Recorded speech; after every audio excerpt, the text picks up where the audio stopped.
Hello दोस्तों, नमस्कार। दोस्तों, हमारा टॉपिक चल रहा है पृथ्वी पर लगने वाले बल। जैसा कि हमने पिछले वीडियो में देखा था कि पृथ्वी पर दो प्रकार के बल कार्य करते हैं, एक अंतर्जात बल कार्य करता है और एक बहिर्जात बल कार्य करता है। अंतर्जात बल के अंतर्गत दो बल थे, एक आकस्मिक बल था और एक पटल विरूपी बल था। आकस्मिक बल में भी हमने देखा था कि आकस्मिक बल के अंतर्गत ज्वालामुखी, भूकंप और हिमस्खलन जैसी क्रियाएं शामिल होती हैं। पटल विरूपी बल के अंतर्गत हमने देखा था कि प्लेटों का लंबवत और क्षैतिज संचलन के कारण कुछ क्रियाएं हो रही थीं और कुछ प्रतिक्रियाएं हो रही थीं, जिससे बहुत सारी स्थलाकृतियों का जन्म हो रहा था। बल दो प्रकार के थे, एक क्षैतिज संचलन से लग रहा था और एक प्लेटों के लंबवत संचलन से लग रहा था। क्षैतिज संचलन जानते हैं कि या तो वो एक दूसरे के पास आएंगी या दूर जाएंगी। लंबवत संचलन क्या होगा, एक दूसरे के लंबवत चलेंगी। तो इसके द्वारा बहुत सारी स्थलाकृतियों का निर्माण हो रहा था, जैसे कि क्षैतिज संचलन से भ्रंशन का उत्पन्न हो रहा था, भ्रंश उत्पन्न हो रहे थे और क्या हो रहा था, फोल्ड उत्पन्न हो रहे थे। फोल्ड में क्या हो रहा था, अपनीति और अभिनीति की क्रिया हो रही थी तथा वलित पर्वतों का निर्माण हो रहा था। और भ्रंशन क्रिया के द्वारा संपीड़न और विरलन या फिर तनाव बल उत्पन्न हो रहा था, जिससे यदि हम पर्वतों की बात करें तो वहां पर हॉस्ट पर्वत या ब्लॉक पर्वत का निर्माण हो रहा था। और यदि हम घाटियों की बात करते हैं तो घाटियों में रैंप घाटी और रिफ्ट घाटी का निर्माण हो रहा था। उसके बाद हमने देखा था पृथ्वी पर लगने वाले बहिर्जात बल। बहिर्जात बल अर्थात क्या था कि पृथ्वी पर बाहरी क्रियाओं के द्वारा जो बल लगाए जाते हैं उन्हें बहिर्जात बल कहते हैं। उसकी सतह पर जो बल लगते हैं वो बहिर्जात बल कहलाते हैं। बहिर्जात बल में हमने देखा था दो क्रियाएं थीं, एक अपक्षय थी और एक अपर्दन थी। अपक्षय क्रिया में हमने देखा था कि यदि कोई चट्टान या कोई सतह यथास्थिति में रहते हुए किन्हीं बाह्य कारकों के माध्यम से वहीं पर टूटकर छोटे छोटे रबों में परिवर्तित हो जाती है तो वह क्रिया कहलाती है अपक्षय। यदि जो टूटा हुआ भाग है वो यथास्थिति पे था और किन्हीं अन्य कारकों के माध्यम से, अन्य कारकों में क्या क्या आएगा, जैसे कि जल आ जाएगा, वायु, हिमानी या फिर समुद्री जल, भूमिगत जल, इनके माध्यम से उसको यदि एक स्थान से उठाकर दूसरे स्थान पर ले जाया जाए या किसी चट्टान का भाग वहां से हटाकर कहीं और ले जाया जाए तो वो हटाने की प्रक्रिया अपर्दन कहलाती है और वहां पर निक्षेपण या वहां पर डाल देने की प्रक्रिया निक्षेपण कहलाती है। हमने पिछले वीडियो में यह भी देखा था कि अपर्दन और निक्षेपण से किन किन स्थलाकृतियों का निर्माण हो रहा था। तो हमने देखा कि अपर्दन में सबसे पहले हमने देखा था नदी के जल द्वारा अपर्दन और नदी के जल द्वारा निक्षेपण से किन किन स्थलाकृतियों का निर्माण हो रहा था। इस वीडियो के अंतर्गत हम अगले कारक की ओर चलेंगे और वो कारक है हिमानी। क्या है हिमानी? अर्थात हिमानी के अपर्दन और निक्षेपण से आखिर किन किन स्थलाकृतियों का निर्माण होगा, इसका अध्ययन आज के वीडियो के अंतर्गत हम करेंगे। तो हमारी हेडिंग क्या होगी आज की? हेडिंग होगी हिमानी द्वारा निर्मित स्थलाकृतियां। क्या है? हिमानी द्वारा निर्मित स्थलाकृतियां। तो दोस्तों, हिमानी अर्थात क्या होता है? हिम की बड़ी बड़ी शिलाखंडें होती हैं जो नदी के रूप में, अर्थात जो बर्फ होती है वो नदी के रूप में आगे की ओर बढ़ती है और जैसे ही आगे की ओर बढ़ेगी तो दो क्रियाएं होगी, एक होगी अपर्दन की क्रिया और एक होगी निक्षेपण की क्रिया। क्या क्या होंगी? एक अपर्दन की क्रिया होगी और एक होगी निक्षेपण की क्रिया। अपर्दन की क्रिया में जब वो शिलाखंड आगे की ओर बढ़ेंगे तो मार्ग में आने वाली चट्टानों में क्या करेंगे? घिसावट करेंगे। तो चट्टानों की प्रकृति जैसा कि मैंने पिछले वीडियो में बताया था तीन प्रकार की होती हैं, आग्नेय चट्टान, अवसादी चट्टान और रूपांतरित चट्टान। आग्नेय चट्टान और रूपांतरित चट्टान चूंकि रूप परिवर्तन के कारण रूपांतरित चट्टानों का निर्माण हुआ है और लावा के जमने से आग्नेय चट्टानों का निर्माण हुआ है, इसलिए दोनों चट्टानें कैसी होती हैं? कठोर होती हैं। अवसादी चट्टानें इन्हीं के टूट फूट से, अवसाद के जमने से उनका निर्माण हुआ है, इसलिए कोमल चट्टानें होती हैं। और जब कभी इन तीनों चट्टानों में से कोई भी चट्टान या तीनों का सम्मिश्रण हिम के या हिम नदियों के मार्ग में आता है तो उनके घर्षण से या उनके अपर्दन से बहुत सारी स्थलाकृतियों का जन्म होता है। हम देखते हैं कि आखिर कौन कौन सी स्थलाकृतियां हिमानी द्वारा अपर्दन से उनका निर्माण होता है या हिमानी के अपर्दन से उनका निर्माण होता है। तो पहली स्थलाकृति होती है यू आकार की घाटी। जैसा कि हमने पिछले वीडियो में देखा था कि नदियों के अपर्दन से भी आकार की घाटी बन रही थी, और वो क्यों बन रही थी? क्योंकि जल का जो वेग होता है वो ऊपरी सतह पर ज्यादा होता है और निचली सतह पर कम होता है। इसके साथ जो कंकड़ पत्थर होते हैं वो उस वेग में तीव्र गति से ऊपरी सतह में ज्यादा तीव्र गति से चलते हैं और निचली सतह में बहुत धीमी गति से चलते हैं, जिससे कि चट्टानों का जो अपर्दन है वो भी आकार में होता है, ऊपर ज्यादा होता है और नीचे कम होता है। इसलिए नदियों से भी आकार की घाटी बन रही थी। लेकिन यहां पर क्या है? यहां पर हिम के सेल जो हैं वो आगे की ओर बढ़ रहे हैं, और जब हिम सेल ऐसे एक पट्टी में आगे की ओर बढ़ते हैं, खिसकते हैं, तो अपने मार्ग में आने वाली चट्टानों का बराबर तरीके से अपर्दन करती है। मतलब जितना अपर्दन वो ऊपर करेगी उतना ही अपर्दन वो नीचे करेगी, और इस तरीके से अपर्दन करते हुए जब वो जाती है तो ऐसे में एक घाटी का निर्माण होता है, और उस घाटी की आकृति अंग्रेजी की वर्णमाला के अक्षर यू के समान होता है, इसलिए इसे यू आकार की घाटी कहा जाता है। प्रश्न आपसे पूछा जाता है कि यू आकार की घाटी का निर्माण किसके द्वारा होता है? नदी के जल के द्वारा होता है या हिमानी के द्वारा होता है? तो किसके द्वारा हो रहा है? हिमानी के द्वारा हो रहा है। परिवर्तित रूप में प्रश्न यह भी पूछ लिया जाता है कि यू आकार की घाटी हिमानियों के द्वारा किससे होता है? अपर्दन से होता है या निक्षेपण से होता है? तो किससे हो रहा है? अपर्दन से हो रहा है। तो ये चीजें आपको ध्यान रखना है। यू आकार की घाटी हिमानियों से निर्मित होती है और वी आकार की घाटी नदियों के द्वारा होती है, नदी के जल के द्वारा होती है। दोनों का निर्माण अपर्दन से हो रहा है। क्लियर है? चलिए आगे बढ़ते हैं। अब जब ये हिमशैलें आगे की ओर बढ़ती हैं, आगे की ओर बढ़ते हुए जब कभी इस तरीके की चट्टानें आती हैं, मतलब यदि हम पर्वत से पठार की ओर जाएंगे तो पठार जो होते हैं पर्वतों से नीचे होते हैं और यहां पर ढाल तीव्र होता है। अब चूंकि ये हिमशैलें हैं, हिमखंड हैं, ये ऐसे चलते हैं, और जब ये चलेंगे आगे की ओर बढ़ते हैं। अब मान लो आगे की ओर बढ़े, इस तरीके की आकृति ले लेते हैं। अब कुछ भाग ये तो टूट के गिर जाता है, अर्थात यदि हम देखें यहां का भाग कुछ टूट के नीचे की ओर गिर गया, ये वाला भाग, और ये लटकती हुई दिखाई देती है कुछ घाटी। ये बर्फ जो होती है ऐसे लटकती हुए दिखाई देता है, तो इसे बोलते हैं लटकती हुई घाटी या निलंबित घाटी। क्या बोलते हैं? दूसरी स्थलाकृति क्या बन रही है? इसे बोलते हैं निलंबित घाटी या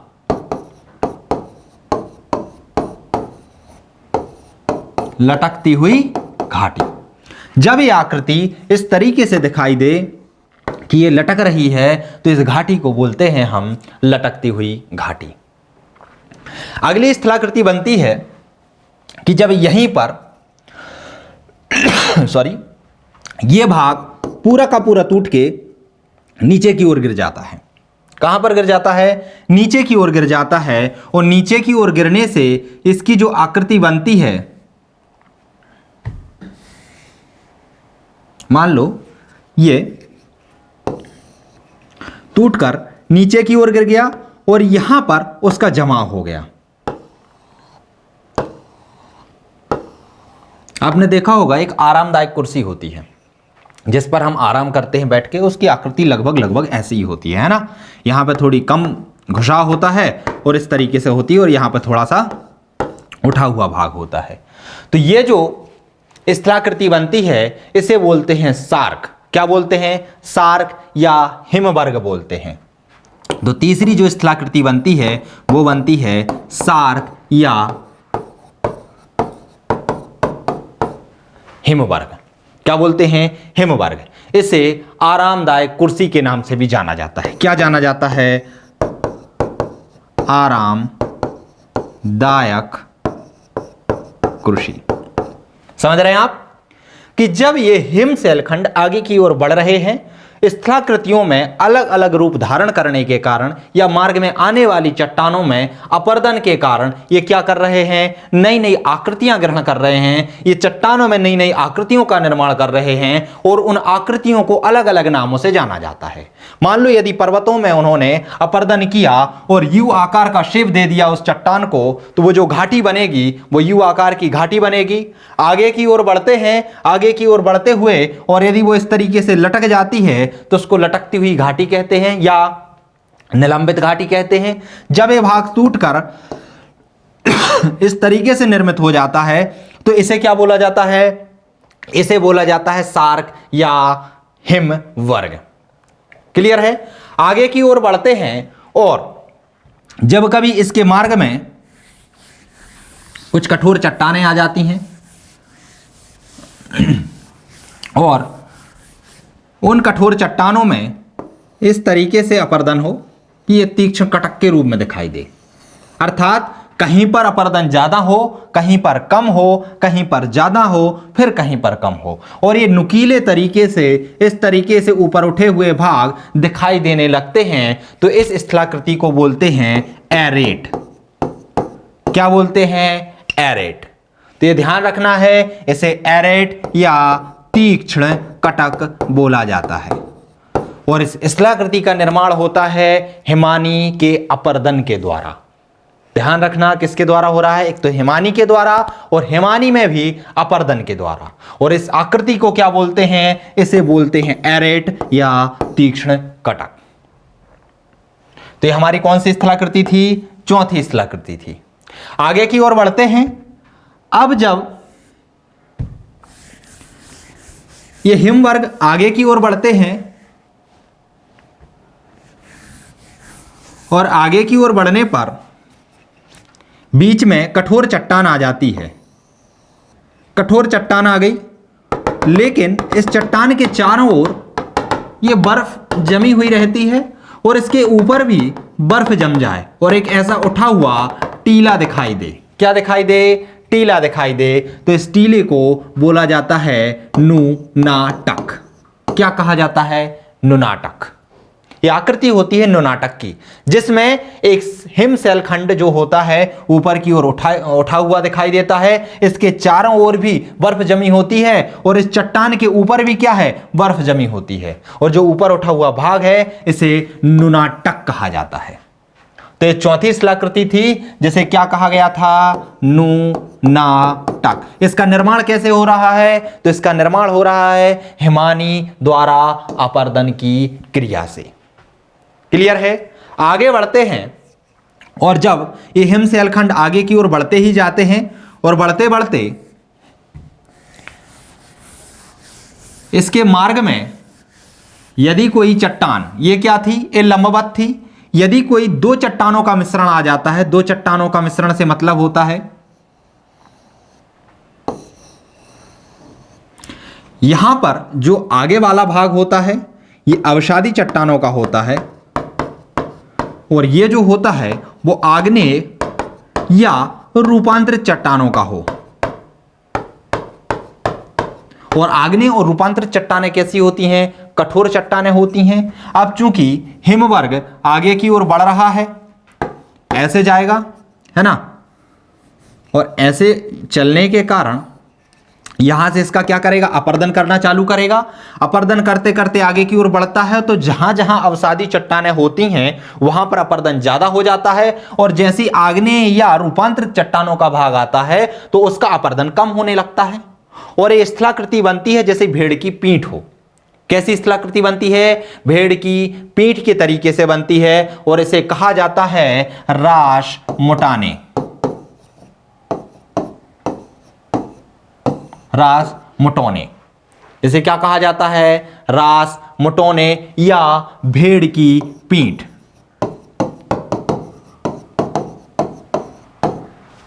रास मोटाने का निर्माण कैसे हो रहा है, हिमानी द्वारा अपरदन की क्रिया से हो रहा है और क्यों बन रही है स्थलाकृति? क्योंकि इसका अगला वाला भाग था, आगे वाला भाग था, वो कोमल चट्टानों से मिलकर बना हुआ था और पीछे वाला भाग कठोर चट्टानों से मिलकर बना हुआ था। तो आगे वाला भाग कोमल चट्टानों से बनने के कारण इसका अपर्दन ज्यादा हो जाता है और अपर्दन ज्यादा होने के कारण यह दबा हुआ दिखाई देता है और पिछले वाले भाग का अपर्दन कम होने के कारण उठा हुआ दिखाई देता है। और यह आकृति ऐसे दिखती है जैसे भेड़ जो है पीठ करके बैठी हुई है, इसलिए इस आकृति को रासमटोने या भेड़ की पीठ नामक आकृति के नाम से जाना जाता है। निर्माण किससे हो रहा है? तो इसका निर्माण हिमानी द्वारा अपर्दन से हो रहा है। अगली स्थलाकृति आती है जिसे कहा जाता है श्रृंगपुच्छ। क्या कहा जाता है? श्रृंगपुच्छ। क्रिया कुछ नहीं है, क्रिया यही है, बस चट्टानों की स्थिति बदल जाती है। अर्थात यदि यहां पर आगे की ओर यहां पर ये कठोर चट्टानें आ जाती हैं, अर्थात आग्नेय या रूपांतरित चट्टानें आ जाएं और पीछे अवसादी चट्टानें आ जाएं, तो क्या होगा? जब हिम शैलखंड या बर्फ आगे की ओर बढ़ेंगे, यहां की ओर बढ़ेंगे, तो यहां तो अपर्दन ज्यादा कर देंगे, लेकिन अपर्दन कम, ऊपर वाला भाग में अपर्दन कम होगा और आगे जाते ही क्या कर देंगे? अपर्दन अवसादी चट्टानों में बहुत अधिक कर देते हैं। तो एक इस तरीके की आकृति दिखाई देती है, अर्थात यह पूंछ के समान आकृति दिखाई देती है, इसलिए इसे श्रृंगपुच्छ आकृति भी कहा जाता है। क्या कहा जाता है? श्रृंगपुच्छ। और श्रृंगपुच्छ नामक आकृति का निर्माण कैसे हो रहा है? तो ये हिमानी द्वारा अपर्दन से हो रहा है। क्लियर है? आगे एक और स्थलाकृति आती है जिसे कहा जाता है फ्योर्ड तट। जिसे क्या कहा जाता है? फ्योर्ड तट। देखते हैं कैसे बनते हैं। तो जब कभी हिमानी वाले जो भाग होते हैं, मान लो हिमानी वाला भाग है और ये हो गया यहां पर समुद्री भाग, अर्थात समुद्र के तटीय भाग में यदि हिमानी जमी होती है और समुद्री भाग जो होता है वो नीचे की ओर धंस जाता है। अब नीचे की ओर धंसने के कारण मान लो इसकी आकृति जो थी वो इस तरीके से थी और यहां पर जल भरा हुआ था, और जब समुद्री भाग नीचे की ओर धंस जाता है तो हिमानी वाले भाग में कुछ तटों का निर्माण होता है और इन तटों के जो ढाल होते हैं, इन तटों के जो किनारे होते हैं वो खड़ी दीवार के समान होते हैं, तो इन तटों को कहा जाता है फ्योर्ड तट। क्या कहा जाता है? फ्योर्ड तट। इन तटों का निर्माण समुद्री जल और हिमानी के मिलने से होता है। जब समुद्री जल का तल नीचे की ओर धंस जाता है और हिमानी वाले भाग में ये जो तट हैं वो खड़ी दीवार के समान दिखाई देने लगे, तो इन तटों को कहा जाता है फ्योर्ड तट। कैसे निर्मित हो रहे हैं? क्योंकि ये जो है यहां पर अपर्दन हुआ है, इसलिए इनका निर्माण भी हिमानी द्वारा अपर्दन से भी होता है और समुद्री जल द्वारा अपर्दन से भी होता है। इसलिए ये ऐसी स्थलाकृति है जिसे हम हिमानी में भी पढ़ते हैं और समुद्री जल में भी पढ़ते हैं। क्लियर है? तो ये क्या होता है? फ्योर्ड तट। और फ्योर्ड तट का निर्माण किससे होता है? फ्योर्ड तटों का निर्माण होता है हिमानी द्वारा अपर्दन से या सागरीय जल के अपर्दन से। एक और स्थलाकृति बनती है, उस स्थलाकृति का नाम है गिरिशृंग। क्या नाम है? गिरिशृंग। देखते हैं कैसे इसका निर्माण हो रहा है। जब कभी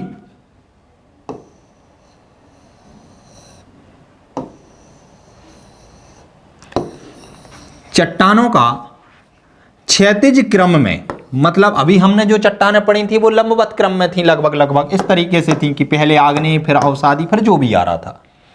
लेकिन यदि चट्टानें क्षैतिज क्रम में विस्तृत हों, अर्थात नीचे यदि आग्नेय चट्टान आ जाएं, बीच वाले भाग में अवसादी चट्टानें आ जाएं, यहां पर फिर आग्नेय चट्टानें या रूपांतरित चट्टानें आ जाएं और यहां पर फिर अवसादी चट्टानें आ जाएं, तो वो जो स्थलाकृति होती है या पर्वत होता है उसका इस तरीके से अपर्दन होता है कि वो एक श्रृंग के समान दिखाई देता है। अर्थात जो मंदिर की चोटी होती है, मंदिर की चोटी के समान दिखाई देता है, इसलिए इस आकृति को बोला जाता है गिरिशृंग। क्या बोला जाता है? गिरिशृंग। इसका निर्माण कैसे हो रहा है? तो इसका निर्माण हिमानी द्वारा अपर्दन से हो रहा है। तो इतनी सारी स्थलाकृतियां जो करीब 9 हैं, इनका निर्माण किससे हो रहा है? हिमानी द्वारा अपर्दन से हो रहा है। इसके द्वारा हमने कौन कौन सी स्थलाकृतियां पढ़ी हैं, एक बार रिवीजन कर लेते हैं उसका। विथ आकृति को भी हम देखते चलते हैं कि किस तरीके की आकृति निर्मित हो रही है, और 2 मिनट में उसका हम रिवीजन कर लेते हैं। सबसे पहले बन रही थी यू आकार की घाटी। कौन सी? यू आकार की घाटी। और यू आकार की घाटी का चित्र कैसा था? ऐसा था। क्लियर है? दूसरे नंबर पर बन रही थी लटकती हुई घाटी, लटकती या निलंबित घाटी, इसका निर्माण हो रहा था। और इसका निर्माण किस तरीके से हो रहा था? इस तरीके से हो रहा था। तीसरे नंबर पर हमने अध्ययन किया हुआ था शार्क का, या इसको बोला जाता है हिमवर्ग भी, या इसे आरामदायक कुर्सी भी कहा जाता है। और इसका निर्माण इस तरीके से हो रहा था।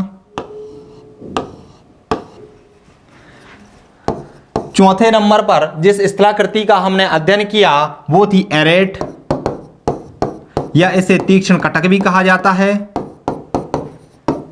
और इसका निर्माण हो रहा था इस तरीके से। क्लियर है? 5वें नंबर की हमने स्थलाकृति का अध्ययन किया था, और 5वें नंबर पर था नुनाटक। और इसकी यदि स्थलाकृति की बात करें तो वो इस तरीके से थी। यहां पर भी बर्फ थी, ऊपर भी बर्फ थी, आजू बाजू भी बर्फ थी। अगली स्थलाकृति का अध्ययन करते हैं। कितनी हो गई? 5 हो गई ना। 6वीं स्थलाकृति आती है आपकी, अभी हमने क्या पढ़ा? नुनाटक पढ़ा। और नुनाटक के बाद आता है रासमटोने,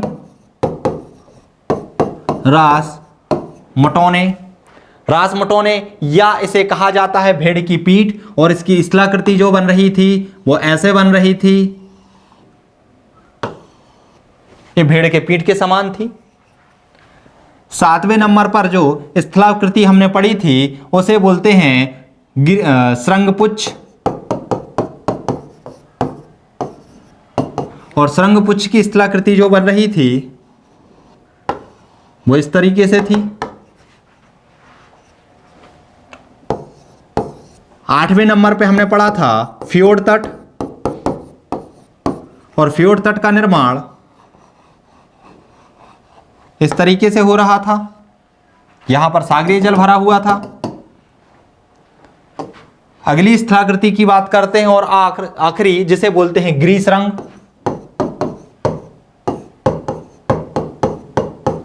और गिरिसिंह का आकार कैसा था? इसके आकार की बात करें तो इसका आकार चूंकि चट्टानों के समांतर जमे होने के कारण आता था, तो इसका आकार इस तरीके से था, जैसे कि मंदिर की ऊपर की चोटी होती है।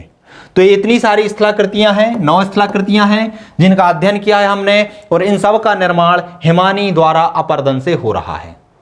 अब बात आती है कि ये तो हिमानी के अपर्दन से बनी है, तो आखिर हिमानी के निक्षेपण से किन किन स्थलाकृतियों का निर्माण होता है? तो हम आगे देखते हैं कि हिमानी के निक्षेपण से किन किन स्थलाकृतियों का निर्माण होता है। तो पहली स्थलाकृति की यदि हम बात करते हैं तो उसे बोलते हैं ड्रमलिन। आपको बता दूं कि जैसे ही हिमवर्ग आगे की ओर बढ़ते हैं तो वो क्या लेके चलते हैं? हिम शैलों को लेके चलते हैं, हिमोड़ को लेके चलते हैं। हिमोड़ क्या कहलाती हैं? हिम के अंदर उपस्थित होने वाले बड़े बड़े या छोटे कंकड़ पत्थर।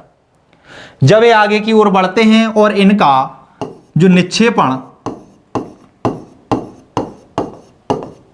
इस तरीके से होता है कि ये उल्टी नाव के समान दिखाई दें, जैसे नाव हम पलटा देते ना ऐसे, तो उल्टी नाव के समान दिखाई दें, तो इस आकृति को बोलते हैं ड्रमलिन। क्या बोलते हैं? ड्रमलिन। और ड्रमलिन का निर्माण कैसे हो रहा है? तो ड्रमलिन का निर्माण हो रहा है हिमानी के निक्षेपण से। दूसरी आकृति होती है एस्कर। जब कभी ये हिमोड़ इस तरीके से जम जाएं कि कटबंधों के रूप में ऊपर उठे हुए प्रतीत हों, मतलब ये क्या होते हैं? एक तट के समान ऊपर निकल आते हैं, तो इस आकृति को बोलते हैं एस्कर। क्या बोला जाता है? एस्कर बोला जाता है। एक होता है, तीसरी स्थलाकृति होती है, या तो इसे हिमोड़ भी बोला जाता है या इसे मोरेन भी बोला जाता है। मोरेन क्या होता है कि जब पर्वतों पर, ऊंचे ऊंचे पर्वतों पर बर्फ जमी होती है और किन्हीं हलचलों के कारण, हलचल भूकंप आ जाए या वहां पर सुनामी का उद्भेदन हो जाए, तो इनके द्वारा क्या होता है, यहां जैसे ही कंपन हुआ तो ऊपर जमी हुई जो बर्फ होती है वो नीचे की ओर गिरने लगती है। बाहुबली फर्स्ट को याद करो, मूवी देखी होगी आप लोगों ने।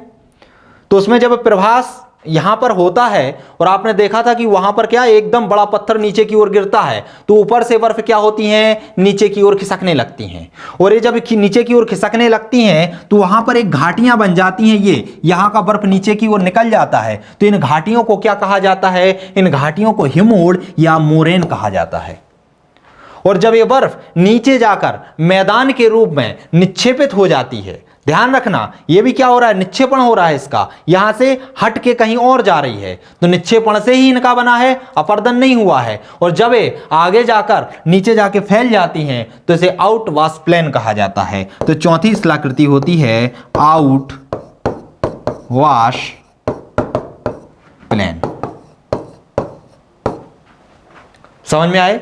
तो ये चार स्थलाकृतियां हैं जिनका निर्माण हिमानी के निक्षेपण से होता है, जिसमें पहली स्थलाकृति हमने देखी है उसे ड्रमलिन कहते हैं, जो कि उल्टी नाव के समान दिखाई देती है। दूसरी स्थलाकृति एस्कर होती है, जो कि हमें कटक के समान ऊपर उठी हुई दिखाई देती है। तीसरी स्थलाकृति हिमोड़ या मोरेन होती है, जो कि पर्वतों में धारियों के समान दिखाई देती है। और चौथी स्थलाकृति आउटवाश प्लेन होती है, जो कि ये हिमोड़ नीचे की ओर जाकर मैदान के रूप में क्या हो जाता है, निक्षेपित हो जाता है और एक समतल मैदान के रूप में आकृति ग्रहण कर लेता है, उसे कहा जाता है आउटवाश प्लेन।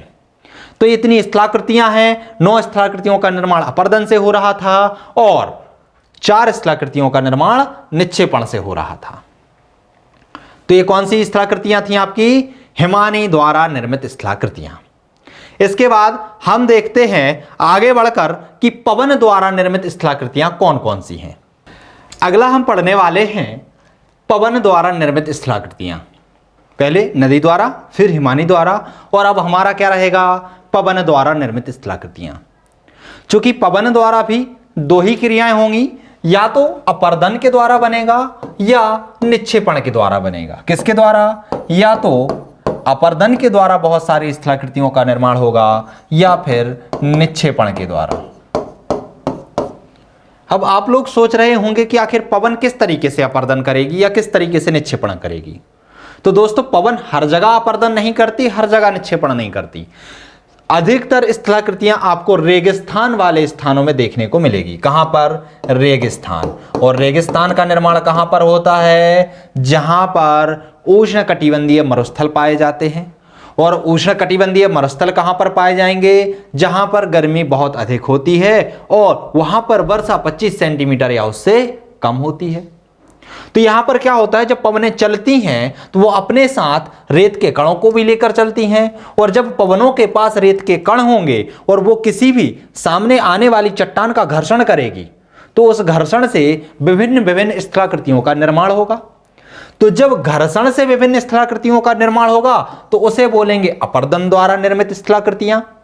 और जब वो रेत कहीं आगे जाके निक्षेपित हो जाती है या फिर वहीं कहीं आगे जाके गिर जाती है, तो उससे भी बहुत सारी स्थलाकृतियों का निर्माण होगा। और उससे बनने वाली स्थलाकृतियों को बोलते हैं निक्षेपण के द्वारा निर्मित होने वाली स्थलाकृतियां। हम समझते हैं कि किस तरीके से अपरदन हो रहा है और किस तरीके से निक्षेपण होता है और किस तरीके से इनके द्वारा भिन्न भिन्न स्थलाकृतियों का निर्माण होता है। चलिए देखते हैं सबसे पहले हम अपरदन द्वारा निर्मित स्थलाकृतियों को, कि आखिर अपरदन के द्वारा क्या क्या निर्माण हो रहा है। क्या पढ़ेंगे हम? अपरदन के द्वारा निर्मित स्थलाकृतियां। सबसे पहली स्थलाकृति, ध्यान रखना यहां पर हो क्या रहा है, चट्टानों का अपरदन होता है और चट्टानों की विभिन्न विभिन्न आकृतियों को ही क्या बोला जाता है, अपरदन द्वारा निर्मित स्थलाकृतियां। जैसे कि यदि वायु वायु और पवन अंतर मैं अभी पहले बता देता हूं। जब कभी हवा ऊपर की ओर उठती है तो इसे कहा जाता है वायु, और जब यही हवा क्षैतिज दिशा में गति करती है तो इसे कहा जाता है पवन। समझ में आया? जब ये ऊपर उठेगी, धरातल से आसमान की ओर जाएगी, आकाश की ओर गर्म होकर उठेगी तो इसे कहा जाता है वायु, और जब ये क्षैतिज दिशा में तीव्र गति से परिवहन करेगी तो इसे कहा जाता है पवन। इसीलिए हमने वायु द्वारा निर्मित स्थलाकृतियां नहीं लिखा, यहां पर एक शब्द आया है पवन द्वारा निर्मित स्थलाकृतियां, अर्थात जब वायु क्षैतिज दिशा में गति करेगी, अपने साथ बहुत सारे रेत के कणों को लेकर चलेगी, तो वो क्या करेगी, रास्ते में आने वाली चट्टानों में विभिन्न विभिन्न आकृतियों का निर्माण करेगी। सबसे पहले जब ये पवन आगे की ओर बढ़ती है और इसके रास्ते में इस तरीके की चट्टान आ जाए कि इसके ऊपर वाला जो क्षेत्र है उस पर कठोर चट्टान हो, मतलब इसमें जो है कठोर चट्टाने हैं अर्थात आग्नेय या रूपांतरित चट्टाने, बीच वाले भाग में यहां पर अवसादी चट्टाने हों और निचले वाले भाग में फिर से कठोर चट्टाने हों, तो वायु क्या करेगी, वायु में भी वही जल की तरह होता है कि ऊपर जो होता है वेग अधिक होता है, ऊपर कण जो होते हैं छोटे होते हैं लेकिन नीचे वेग कम होता है। वायु का वेग तो बराबर रहेगा, ऊपर छोटे कण होंगे और नीचे बड़े कण होंगे। तो जैसे ये जाते हैं और इस इस सेल से टकराते हैं तो क्या करेंगे, यहां पर भी अपर्दन करेंगे और यहां पर भी अपर्दन करेंगे, लेकिन ऊपर क्या होता है, कठोर सेल होने के कारण उसका अपर्दन कम हो पाता है, बीच में नरम सेल होने के कारण, कमजोर सेल होने के कारण उसका अपर्दन अधिक होता है, तथा एक स्थलाकृति का निर्माण होता है जो कि हमें छत्रक या छाते के समान दिखाई देती है। और दोस्तों छाता कैसा होता है, अम्ब्रेला कैसा होता है, तो ऐसा होता है, दिखाई देता है। ये आकृति मशरूम की भी होती है, इसीलिए इस चट्टान को दो नामों से जाना जाता है, या तो मशरूम रॉक्स कहा जाता है या छत्रक शिला कहा जाता है, छत्रक शिला या मशरूम रॉक। क्लियर है? तो पहली स्थलाकृति बनी कौन सी, मशरूम रॉक या छत्रक शिला। वो कैसे बन रही है, अपर्दन से बन रही है। किसके द्वारा अपर्दन हो रहा है, तो किसके द्वारा, पवन के द्वारा, ना कि वायु के द्वारा। अब क्या होता है, यदि ऊपर क्या है, ऊपर चट्टाने कोमल हों, नीचे चट्टाने कठोर हों, तो अगली दूसरी स्थलाकृति बनेगी और उस स्थलाकृति को बोलते हैं ज्यूजेन। यदि चट्टानों का समांतर क्रम में क्या हो, ये चट्टानें जो हैं समांतर क्रम में स्थापित हों, मतलब यदि ये ऊपरी सतह पर कठोर चट्टानें हैं, ये निचले पे कमजोर चट्टानें हैं, फिर कठोर चट्टानें हैं, और वायु के ये लंबवत आ जाती हैं, वायु के सामने आ जाती हैं लंबवत, तो जैसे ही वायु नहीं, पवन के लंबवत आ जाती है, तो जैसे ही ये पवनें उससे टकराती हैं तो जहां जहां पर कमजोर चट्टानें होंगी उसका अपर्दन अधिक करती हैं, और जहां जहां पर कठोर चट्टानें होंगी उसका अपर्दन कम करती हैं। तो जैसे ही करती हैं तो उस चट्टान में कुछ छिद्र दिखाई देने लगते हैं, कुछ खिड़कियां दिखाई देने लगती हैं, और इस आकृति को बोला जाता है ज्यूजेन। क्या कहा जाता है, ज्यूजेन। अर्थात पवन द्वारा अपर्दन से एक स्थलाकृति का निर्माण होता है, और वो स्थलाकृति खिड़की के समान, चट्टान में खिड़की के समान या होल के समान दिखाई देने लगती है, तो उसे कहा जाता है ज्यूजेन। क्लियर है? अब कभी यदि ये चट्टानें लंबवत क्रम में ही जमी हों और लंबवत क्रम में इस तरीके से हों कि कठोर चट्टानें नीचे हों और हल्की चट्टानें ऊपर हों, अर्थात कोई चट्टान है इस तरीके से है, अब यहां पर कोमल चट्टान थी और यहां पर कठोर चट्टान थी, और जो पवन चल रही थी, पवन ने क्या किया, यहां पर घर्षण करना चालू किया, और घर्षण करते करते करते करते इसकी आकृति यदि इस तरीके से हो जाए या सींग के समान हो जाए तो इस आकृति को कहा जाता है यारडंग। क्या कहा जाता है, यारडंग। अर्थात एक सींग के समान आकृति दिखाई देने लगे तो उस आकृति को बोला जाता है यारडंग। क्लियर है? आगे आता है, यदि ये स्थलाकृति लफी हुई ना होकर सीधी हो जाए, अर्थात इसका अपर्दन इस तरीके से हो जाए, तो इस स्थलाकृति को बोलते हैं इंसेल वर्ग। क्या बोलते हैं? इंसेल वर्ग। एक ही चट्टान है, अपर्दन अलग अलग हो रहा है, तो उसके अपर्दन के आधार पर अलग अलग रूप धारण कर रही है और उन्हीं रूपों को क्या बोला जाता है? अलग अलग नामों से जाना जाता है। कहीं पर वो ऊपर अपर्दन कम होता है और नीचे अपर्दन अधिक होता है तो इसे मशरूम रॉक या छत्रक शिला कहा जाता है। यदि अपर्दन बीच में ज्यादा हो जाता है, ऊपर भी हो जाता है और एक सींग के समान दिखाई देने लगती है तो इसे यारडंग कहते हैं। यदि अपर्दन बराबर रूप से होता है और एक खड़ी चट्टान के समान दिखाई देने लगता है तो इसे इंसेल वर्ग कहा जाता है। तो ये क्या थी? इतनी सारी स्थलाकृतियां थी। इसके बाद कुछ मैदानों का भी इसके द्वारा निर्माण हो जाता है, जैसे कि एक मैदान होता है जिसे अपवाह बेसिन कहा जाता है या वातगर्त कहा जाता है। और वातगर्त क्या होता है? आप लोगों ने देखा होगा कि जब वायु एक स्थान से पवन एक स्थान से रेत कोड़ा के दूसरी जगह पर स्थापित कर देती है और इस तरीके से उसको निक्षेपित कर देती है तो उसे बोला जाता है क्या? अपवाह बेसिन या वातगर्त। तो अपवाह बेसिन का निर्माण भी किसके द्वारा हो रहा है? अपवाह बेसिन का निर्माण पवनों के द्वारा अपर्दन से हो रहा है। क्लियर है? और आखिरी स्थलाकृति इसी के द्वारा बनती है जिसे बोला जाता है ड्राई कंडक्टर। क्या बोला जाता है? Dry kinder. क्या बोला जाता है? Dry kinder. ड्राई काइंडर में क्या होता है? जब इस चट्टान का जो अपर्दन होता है वो चतुष्फलक आकृति में हो जाए तो उस चतुष्फलक आकृति को क्या बोलते हैं? ड्राई काइंडर बोलते हैं। तो स्थलाकृतियां आपको ध्यान रहेंगी। कौन कौन सी स्थलाकृति पढ़ी है हमने अपर्दन के द्वारा? तो पवनों के अपर्दन, ध्यान रखना यहां पर हम वायु का अपर्दन नहीं पढ़ रहे हैं, पवनों के अपर्दन के द्वारा निर्मित स्थलाकृतियां पढ़ रहे हैं। और उन स्थलाकृतियों में हमने पढ़ी हैं 6 स्थलाकृतियां। सबसे पहली स्थलाकृति होती है छत्रक शिला। कौन सी शिला? छत्रक शिला, या इसे ही मशरूम रॉक कहा जाता है। और इसकी आकृति जो होती है वो इस तरीके से होती है, मशरूम के समान होती है। दूसरे नंबर पर हमने पढ़ा था ज्यूजेन। ज्यूजेन में क्या हो रहा था कि चट्टानों का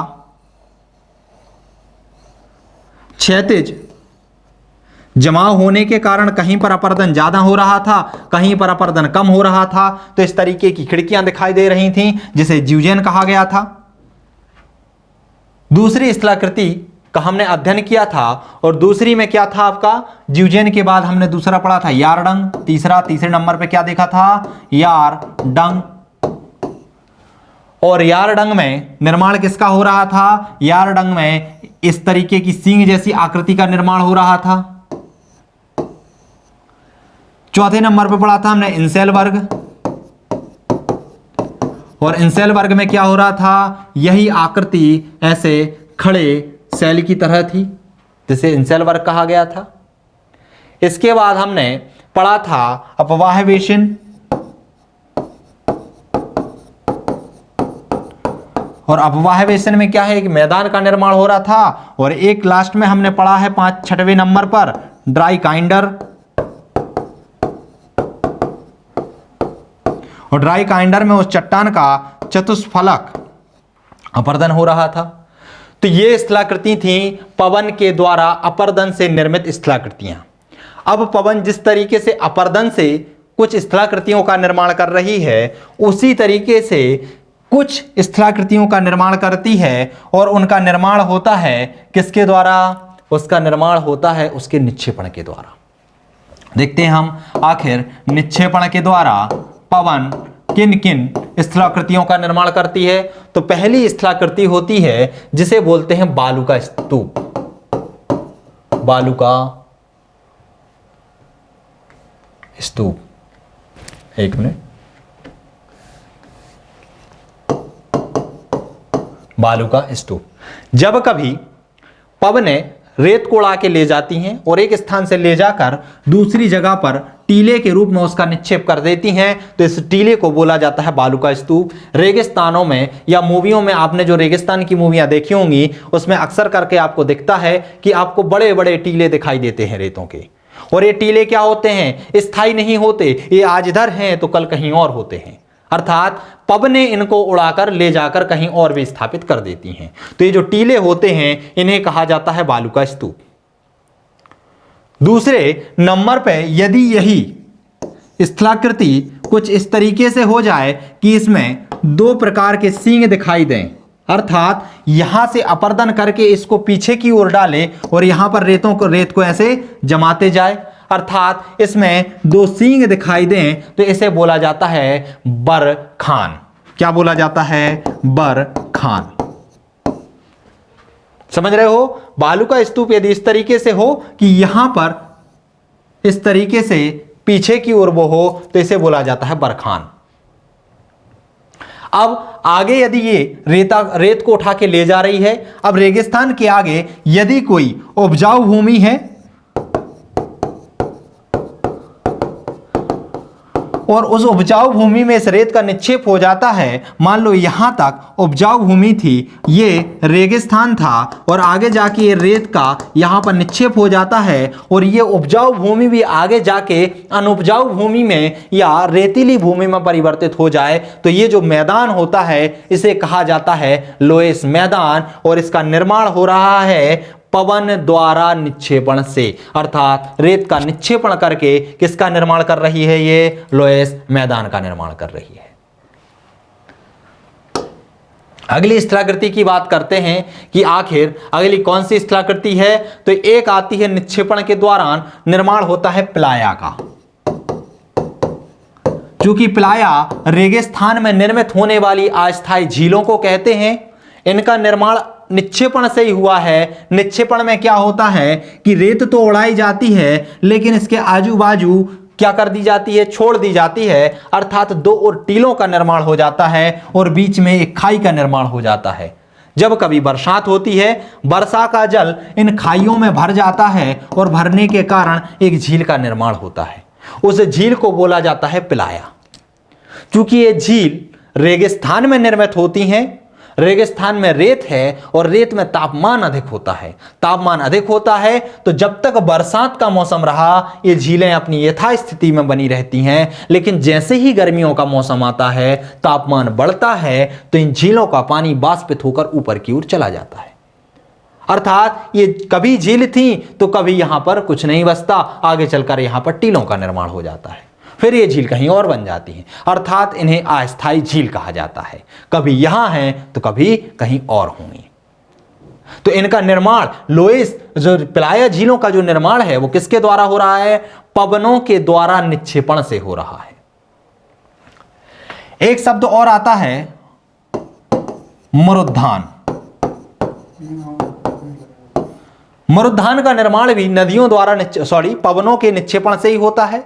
क्या होता है, कभी कभार यदि रेगिस्तान में जल की उपलब्धता हो जाए, नदी वायु जो है रेत को उड़ा के ले जा रही है और यदि उस रेत के पास में यदि पानी भी है तो वहां पर क्या होती है, मरुस्थलीय वनस्पति जो होती है वो जन्म लेने लगती है और जन्म लेने के कारण यहां पर क्या होता है, एक उद्यान बन जाता है। क्योंकि ये उद्यान मरुभूमि में है इसीलिए इसे मरु उद्यान कहा जाता है। अर्थात किस किस का निर्माण हो रहा है यहां पर? तो यहां पर जो निर्माण है हुआ है बरखान का, बालू का स्तूप का, लोएस मैदान का, प्लाया झील का और मरु उद्यान का। तो इन सभी का निर्माण पवनों के द्वारा निक्षेपण से होता है। और पवनों के द्वारा यदि अपर्दन की बात की जाए तो पवनों के द्वारा अपर्दन से भी बहुत सारी स्थलाकृतियों का निर्माण हो रहा था, जिसमें छत्रक शिला, मशरूम शिला भी बोला जाता है उसको, उसका निर्माण हो रहा था, ज्यूजेन का हो रहा था, यारडंग का हो रहा था, इंसेलबर्ग का हो रहा था, इसके बाद अपवाह वेसिन और ड्राइकाइंडर का निर्माण हो रहा था। तो ये स्थलाकृतियां थी जो कि पवन के द्वारा निर्मित स्थलाकृतियां थी। अगली हमारी स्थलाकृतियां होंगी भूमिगत जल और सागरीय जल के द्वारा निर्मित स्थलाकृतियां, और इनको हम देखेंगे अगले वीडियो में। तब तक के लिए नमस्कार।